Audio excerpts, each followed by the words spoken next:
So good morning. Our topic today is Introduction to Google Classroom. So Google Classroom is a learning management system. At maraming learning management system na ginagamit. So in DepEd, we're using Google Classroom. Google Classroom is a free and subscription LMS. Sa DepEd, nakasubscribe tayo, kaya full features siya. Sa ibang school, pwede kang gumamit, kaya lang hindi full features kasi free. So kahit kayo, pwede kayong gumawa. So learning management system, maraming ganyan. Ang isa dyan is Google Classroom. Then next, si Canvas. Canvas is being used by Olfu or another institute that has a college department at saka sa graduate studies or masteral and doctorate. But mostly ginagamit din ng mga mga basic education or junior high and senior high. Sa atin, ginamit natin yan or ginamit ng mga senior high nung pandemic. Ewan ko lang sa inyo sa junior nun, ginamit ba yan? Yes, sir. Ano? Okay. Then, there are different platforms, but Google Classroom is one of the most used. Then Canvas, Moodle. So I've tried Canvas and Google Classroom. So what is a learning management system? A learning management system is software application or web-based technology used to plan, implement, and assess a specific learning process. So learning management software is web-based. Pag wala kayong internet or walang data, hindi kayo makakonect sa server nila. So there are two sides for LMS. The first side is the server. Nandun ang lahat ng records. Usually, mga data server. Then, client or user client. Parang sa games yan, di ba guys? Meron kayong server at ang user is a client. Di ba nagtatanong kayo ng client? Sino ba nag-games dito? Wala ba nag-games ng COD? Client? Serrano, nag-games ka ba?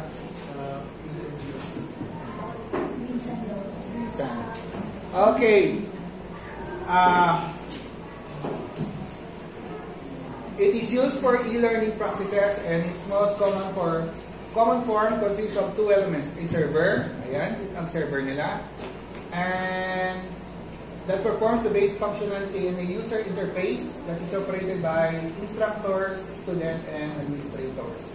Yung nakikita natin, every app that we use, there are graphical user interface. Dito nasulat is user interface, pero usually gumagamit din ng iba ng script, yung DOS base, kaya lang di tinuturo ata sa inyo yun. Then typically, an LMS provides an instructor with a way to create and deliver content, monitor students' participation, and assess students' performance. It might also provide students with interactive features such as threaded discussions, video conferencing, and discussion forum. So, ang tag doon? Kami, we can supply the documents for learning, usually in different formats tulad ni Word, PDF, videos, or we can attach it, or we can open videos in YouTube, TikTok, at pwede natin ma-access yung mga files sa Google Drive. Kasi pag gumamit ka ng Google Classroom, lahat ng features ng Google Workspace, pwede mo silang ma-access. So, very convenient yung Google Classroom. Then, Google Classroom is a blended learning platform for schools that tend to simplify creating, distributing, and grading assignments in an entirely electronic format. It was introduced as a feature of Google Apps for Education following its public release on August 12, 2014. Yan. So, we can create quizzes at automatically mag-grade na sila. Then, you can view your scores through your account in Google Classroom.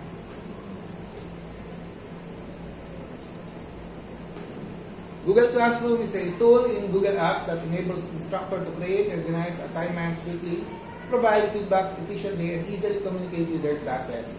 With Classroom, instruction are able to create and collect assignments. Yan. I-create ng assignment, then madali namin collect at ano siya, paperless. So kahit nasan yung instructor or teacher, pwede nila ma-access. Then maganda sa paperless is yung sasabihin yung performance task or assignments, hindi na nawawala. Minsan kasi, dahil palipat-lipat yung teacher, may hawak siya mga files, minsan na nami-misplace. So dito, once you submitted it, kahit wala na yung yung original or hard copy, wala nang problema. Kasi, basta na-upload sa Google Drive, hindi siya mabubura. Except na lang, kung burahin talaga ng user. So, reliable ang server or cloud service ni Google company. So, create and collect assignment. They can quickly see who has or hasn't completed the work and provide direct, real-time feedback to individual students. So, once na nakita yung score, the instructor or teacher can easily contact you about your assignments.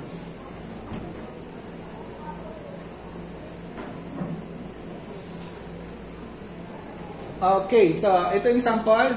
This is the user interface of my Google Classroom. I've been using it for 4 years.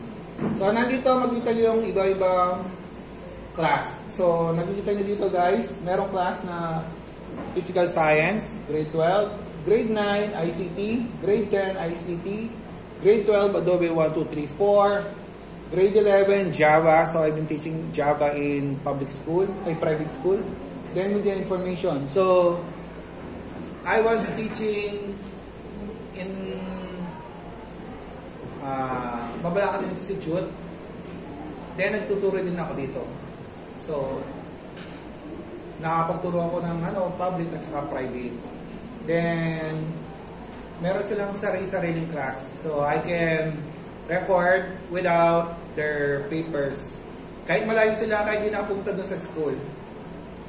No? So makita nyo dito guys, meron siyang anong tag dito? To review. Ito yung mga anong tag dito? Class. Grade 12, Grade 9, Grade 10, Grade 12, Grade 11. So ano yan? Sa ibang school to. Then dito naman si Media and Information at saka si Empowerment Technologies. Then ito yung account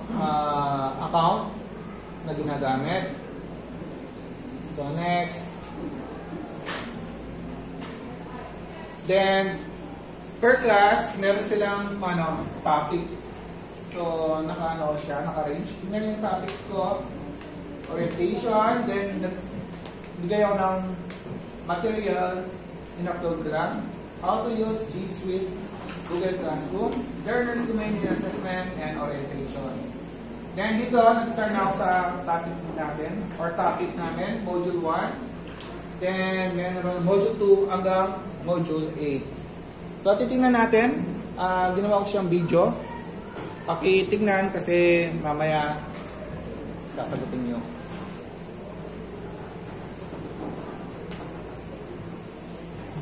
Wait. Nasa kabilang screen.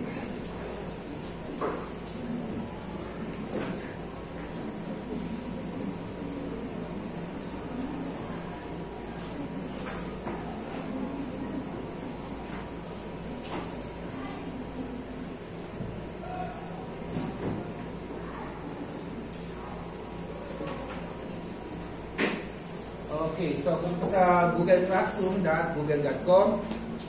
Then, dahil marami akong account, gagamitin ko yung pang school. Ayan.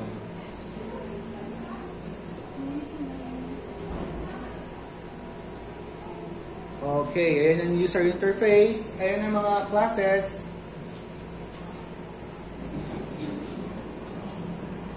Ayan. So, hanggang ilalim.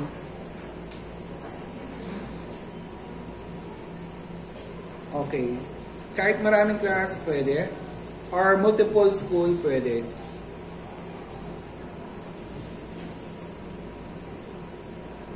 Then, ayun ang Google Apps. Pwede kayong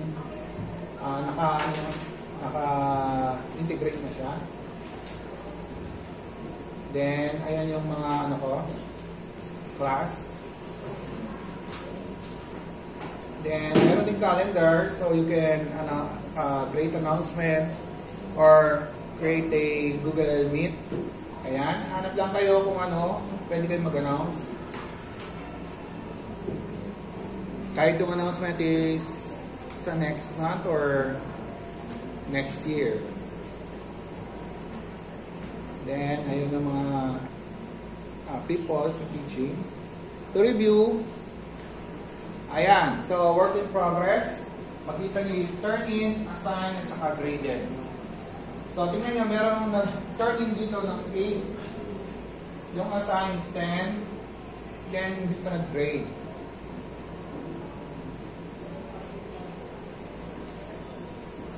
Okay, balik sa menu.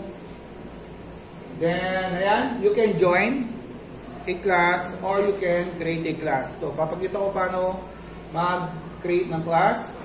Yung class name, usually pinapangalan ko na lang sa subject para madaling matandaan.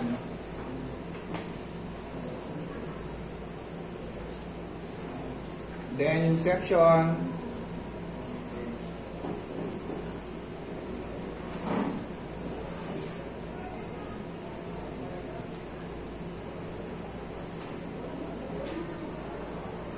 then yung subject at saka class name, pinagtutugma ko na lang para madaling matandaan. Then, kung online, so, linalagay ko lang sa text is online. Create.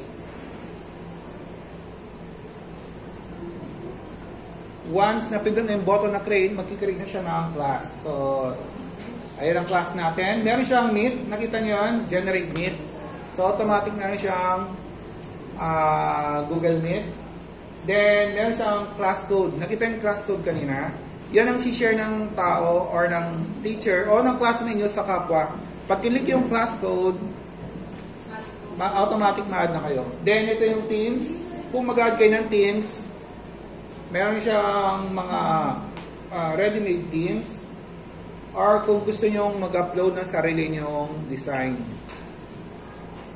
Yan, pwede sa mismong computer or sa Google Drive.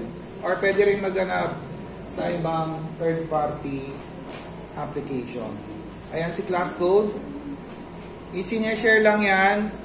Usually kung meron tayong group messenger, masishare lang yan. Then ito na, mag-create na ako ng topic. Ayan. Hintayin natin. Medyo naglalag.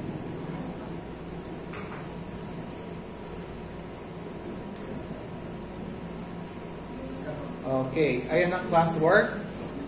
Diyan tayo maglalagay ng mga topic at saka mga information or materials and quizzes. Dahil first time kong gumawa dito sa class, mag-assign muna ako ng topic. So, usually topic natin is Module 1, Module 2, di ba? Module 3. Pwede na mag-create ng quiz. At pwede yung reuse yun. Ibig sabihin, pag na-create na lang ng data, ikakopy lang. So, kung dalawang dalawang grade 12, kakopy lang. Papalitan lang yung Luna to Benitez. Okay, so mag-create na ako ng material. Tingnan nito guys, tatanda nyo. Ayan, pwede kayo kumuha sa Drive, sa YouTube, or mag-create, or upload, or kung ibang website, yung link. Pero sa YouTube, automatic Masi-search kasi YouTube and Google, isang company lang yan, di ba? Ayan, hanapin ko yung module nyo. Examples, Empowerment Technologies 1, Quarter 1, Week 1. Ito yung dami-dami kong files. So, ayan. Ano kinuha ko? PDF. Ba't PDF? Di ba para hindi malis yung format? Natanda niyo yun? Yan, Introduction to Empowerment Technologies. Usually yung title, guys, yung title nung module, yon, kokopin nyo lang yon. Ayan na. So, hindi na lalagay yung description kasi pag ginopen yung si PDF, makikita na yung info. Ayun, lalagay ko sa module 1. Then, you can pause or schedule. So, kung next week pa lang yan, usually, Sunday ko pinopause. Kasi merong ibang estudyante, pag pinost mo yung 1 to 8, sobrang sipag tatapusin na niya. Then, magpo-post sa Facebook, haggard, ang daming ginagawa. So, meron na rin rubric, meron due date. Pag after ng due date, ang nangyari, makuklose na yung submission. Then, si Google Form. Tingnan si Google Form. Naka-integrate na kay, anong pangalan? Google Classroom. So, very convenient. Alam ko yung gamit nila sa CCA. So, at least ngayon, naano niya na recall. Ayan, so pwede na mag-ano ng quiz. Tinanggal ko na yung student name at saka yung email para mabilis lang. Papakita ko lang ng paano ma-add. Ayan. Natandaan nyo pa yan? Yung ginawa nyo?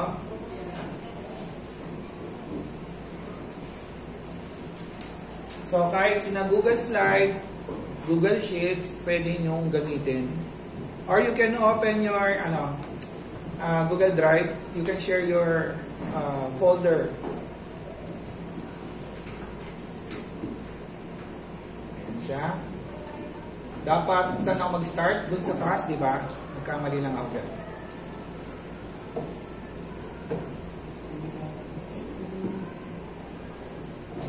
Dapat doon, para automatic na dito sa form title, mapalitan na. Then, ano kasi yan? Required. So, answer key. 1. Ano ba ito kalagyan ng 1 point? Ang usually ginagawa natin is, sinishare natin, di ba? Ganyan. Pero doon, hindi na kailangan. Bakit? Bakit hindi na kailangan doon? Nakunin yung link. Kasi naka-integrate na sa Google Classroom. Yan, ayun siya. Then, due date. Meron silang points. Kung yung test, ay yung quiz na 10, so lagay nyo yung points. Hindi ko na pinalitan. Pati time. Then assign. Oops, nakalimutan ko yung may nakalimutan ako dyan.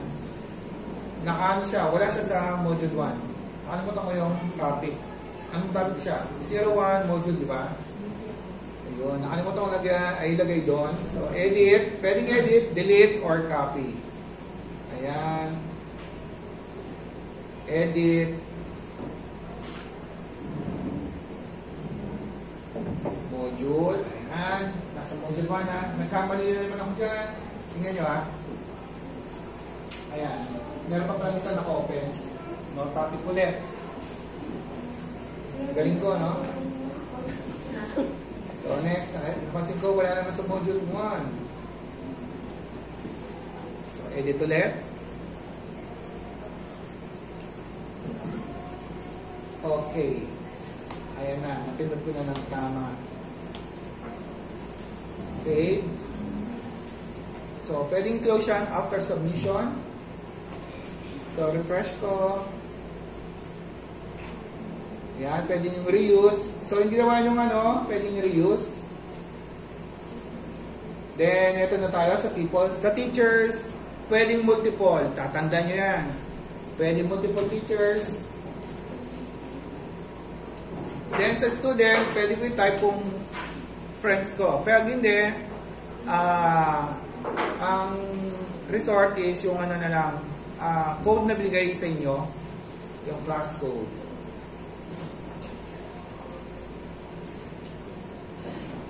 So, ayan ang assignments. So, lahat ng grades nyo lilitaw dyan. Every time mag-login kayo, tingnan nyo yung specific class, then topic, your grade will be shown. At pwede ko kayong kontakin pag nakita ko may kulang. So, yun lang. Thank you.